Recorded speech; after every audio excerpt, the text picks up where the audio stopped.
Next chapter है आपका hearing loss वाला। हेयरिंग लॉस आपको टाइप्स आनी चाहिए इसकी।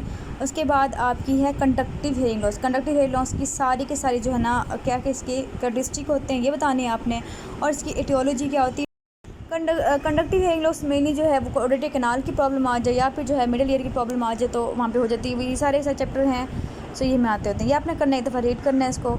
उसके बाद जो है इसकी मैनेजमेंट इंपॉर्टेंट है। उसके बाद हम बात करते हैं टिम्पैनोप्लास्टी। टिम्पैनोप्लास्टी क्या होती है कि हमने मिडल ईयर की जो डिजीज़ है उसको रिमूव करना है और साथ ही साथ हमने टिम्पैनिक मेम्ब्रेन को जो है वो ठीक करना होता है। तो टिम्पैनिक मेम्ब्रेन ठीक करने को हम मेनिंगोप्लास्टी कहते होते हैं। और अगर साथ ऑसिकुलर चेन को मतलब मिडल ईयर के रिकन्स्ट्रक्शन करवा रहे होते हैं उसकी डिजीज़ को निकाल के उसे हम कहते हैं ऑसिकुलर प्लास्टी कहते हैं। दोनों कंबाइन कहते हैं टिम्पैनोप्लास्टी कहते हैं। सो टिम्पैनोप्लास्टी आपका इंपॉर्टेंट है। अगर टिम्पैनिक मेम्ब्रेन जो है रप्चर कर जाए ट्रॉमा के साथ तो हम मेनिंगोप्लास्टी करते होते हैं। और ये आपकी दी हुई टिम्पैनोप्लास्टी के टाइप्स के कब हमने कौन सी टाइप है इसमें और कौन से हम ट्रीटमेंट करते होते हैं। सो टाइप 1 में ये है कि डिफेक्ट जो है ना वो सिर्फ और सिर्फ हल्का सा टिम्पैनिक मेम्ब्रेन के अंदर है और हम ग्राफ्ट टेक के इसको ठीक कर सकते हैं। इसे हम मेनिंगोप्लास्टी भी कहते हैं टाइप 1 को। फिर टाइप 2 जो है थोड़ी सी सीवियर होगी कि उसके अंदर हेड ऑफ जो मेलियस है वो भी इन्वॉल्व हो जाएगा। टाइप 3 के अंदर क्या होगा कि इसमें हम जो है ना मेलिस भी होती है और इंकस जो है ना दोनों ही एब्सेंट होते हैं, ये करते होते हैं। उसके आगे हम आगे जाएं तो फोर्थ में ये होता है कि सिर्फ और सिर्फ जो है ना फुट प्लेट और स्टैपीज़ प्रेजेंट होती है, बाकी सारा जो है वो ख़राब हो चुका होता है। अब 5 में क्या होता है कि इसमें राउंड विंडो जो होती है फंक्शनिंग होती है लेकिन स्टैपीज़ की फुट प्लेट जो है ना वो अटैच होती है। अब इस केस में क्या होता है कि हमने एक और विंडो क्रिएट करनी होती है सेमी सर्कुलर कैनाल के अंदर, ठीक है। इसे हम कहते हैं फेनेस्ट्रेशन ऑपरेशन कहते होते हैं। सो ये अपने याद रखना है। मेनिंगोप्लास्टी के लिए हमने कौन सा जो है मसल फेशियल यूज़ करना होता है, टेम्पोरलिस फेशियल यूज़ करना होता है। सो ये आपने याद रखना है। उसके बाद जी नेक्स्ट हम बात करते हैं, ये आपने दफ़ा रीड करना है कि कौन से हमने ऑसिकुलर चेन की रिकन्स्ट्रक्शन करवाने के लिए कौन से मटेरियल जो है हम यूज़ कर सकते हैं। अच्छा, उसके बाद नेक्स्ट आपका है, यहाँ आते हैं हम सेंसी न्यूरल हेयरिंग लॉस। पहले हमारा हमने कल कंडक्टिव हेयरिंग लॉस हो गया।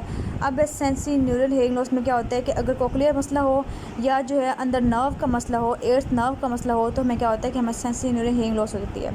इसमें कौन से कैरेक्टरिस्टिक होती हैं और इसकी कॉजेज़ क्या क्या होती हैं ये आपने सारी दफ़ा रीड करना है। डायग्नोसिस कर ली हमने, मैनेजमेंट कर ली हमने। उसके बाद हम बात करते हैं, ठीक है, ये आपने नहीं करना। आगे ऑटोटॉक्सिसिटी, यहाँ से जो है आपके बहुत इंपॉर्टेंट एमसीक्यूज आते होते हैं। कौन से ड्रग्स जो हैं वो करवाती होती हैं। यहाँ पे दिखाया हुआ है, आपको नज़र आ रहा है कि अमाइनो ग्लाइकोसाइड्स एंटीबायोटिक जो हैं वो बहुत इंपॉर्टेंट है, इसमें ये नाम आते होते हैं मेनली। उसके बाद एक टेबल दिया हुआ है आपको, यहाँ से आपका एमसीक्यूज आता होता है। वो कहते होते हैं कि आपने कुछ ऑटोटॉक्सिक ड्रग्स लिखने हैं, ठीक है, जो करवा रहे होते हैं प्रॉब्लम, ये बताने हैं आपने। और साथ आपने क्या करना है कि आपने डायरेटिक्स को सैलेड्स क्विनीन ये सारी जो ड्रग्स दी हुई हैं इसको आपने एक दफ़ा जस्ट रीड कर लेना है। क्योंकि हम यहाँ से एमसीक्यूज ऐसे आते हैं जो कि सॉल्व नहीं होते आपके सिर्फ टेबल से। सो आपने इसको एक दफ़ा जो है रीड करना है कि मेनली किसको ये इफ़ेक्ट कर रही हैं मेनली। उसके बाद आपका नेक्स्ट जो टॉपिक है वो है सडन हेयरिंग लॉस की कॉजेज़ जो है ना, ये आपका यूक्यू है, एसक्यू है ये आपका, ठीक है। इसमें सारे कॉजेज़ जो हैं वो आपको आने चाहिए एक दफ़ा। उसके बाद नेक्स्ट हम चलते हैं आपकी प्रेस्बाइक्यूसिस की तरफ। प्रेस्बाइक्यूसिस आपका क्वेश्चन है, आपका लास्ट में एक यूक्यू आया हुआ है इसका। प्रेस्बाइक्यूसिस में क्या होता है कि एज के साथ साथ ऐसी चेंजेस आती हैं कान के अंदर कि उस पेशेंट को जो है वो सुनाई नहीं देता। किस एज में? 65 ईयर्स के मेनली बात। तो आपका सिनेरियो भी इस तरह आता होता है कि एक ओल्ड मैन है 70 ईयर्स का और उसको ना प्रोग्रेसिव हेयरिंग लॉस हो रही है लेकिन कोई ईयर डिस्चार्ज नहीं है, कोई ऑटोटॉक्सिसिटी नहीं है, कोई ट्रॉमा नहीं है। तो ये आपका प्रेस्बाइक्यूसिस का जो है ना वो क्वेश्चन होता है। उसके बाद आपने यहाँ से डेफ़ की जो है एक दफ़ा डेफिनेशन और ये एक दफ़ा देख लेना है, बस इसके अलावा कुछ नहीं करना आपने। नेक्स्ट है आपका कि वेस्टिबुलर फंक्शन को असेस करने के लिए आपने कौन से हैं क्लिनिकल टेस्ट करवाने होते हैं। स्पॉन्टेनियस निस्टैग्मस वेरी इंपॉर्टेंट, ये आपके सिर्फ और सिर्फ एमसीक्यूज़ के लिए आप देख लें कौन सा निस्टैग्मस होता है और कब होता है, किस लेयर में कौन सा निस्टैग्मस होगा।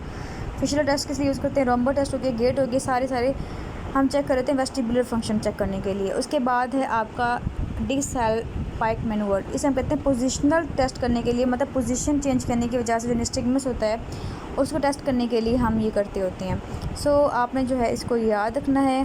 टेस्ट सेरिब्रल फंक्शन के लिए कौन से होते हैं ये आपके वायर के लिए इंपॉर्टेंट है।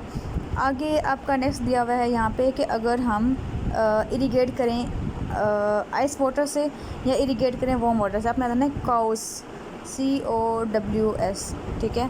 अगर हम कोल्ड वाटर देंगे तो अपोजिट डायरेक्शन में क्या होगा, निस्टैग्मस होंगे। अगर हम वार्म वाटर देंगे, गर्म पानी देंगे तो सेम जो एयर है सेम जो आई है सेम साइड वाली उसमें नेस्टैगमस होगा। सो आपने इसमें सिर्फ और सिर्फ ये याद रखना है, यही इसका जो है वो आता होता है। उसके बाद ये है कि आपका नेक्स्ट आपको ऐसे MCQ जिसमें ये आ सकता है कि नेस्टैगमस चेक करने के लिए हमने कौन कौन सा टेस्ट करवाना है या फिर कौन सा जो ज़्यादा इंपॉर्टेंट है, बस यही आ सकता है। इसमें 2-3 बातें ही हैं वो करनी है, बाकी कुछ नहीं करना, ये वाला बिल्कुल कुछ नहीं करना।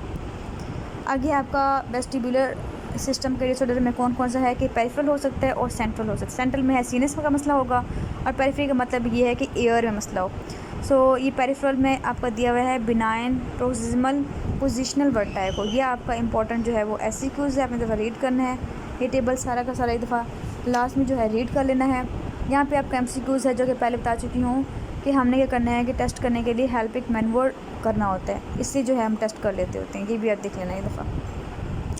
सो ये चैप्टर आपका हो गया, इसमें से चैप्टर में से आपने और कुछ भी नहीं करना, सारा बाकी प्रोसेस का।